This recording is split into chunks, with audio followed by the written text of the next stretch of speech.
Matera is a UNESCO World Heritage Site due to its cave homes called sassi, which are carved out of limestone. I'm going to take a closer look. See those caves over there? People say that there are some of the first homes ever built in Europe, thousands of years before Christ.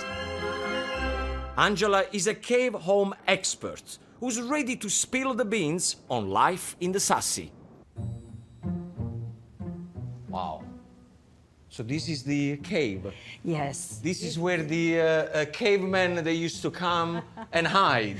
No, actually, it's a typical house cave which was man-made, excavated, and it's partly a cave, partly built. They got a lovely... Kitchen. This is my area. This is where I come alive now. I want to know everything about this kitchen.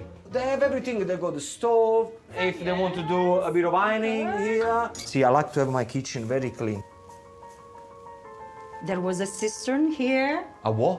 A cistern. A cistern? To collect the rainwater. So this is not a the toilet? Water, no, at all. No, it looks like a toilet. It looks like, but it isn't.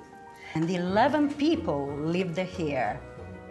11 people in this place? The parents and the children. Where would they sleep? The drawers here were opened. So the little children, they used to be in the drawer, and the big children in the box. On the boxes. On top of the box. On the boxes you see everywhere. There were goats, there were rabbits, pigs, donkeys. That's a big donkey. Yeah.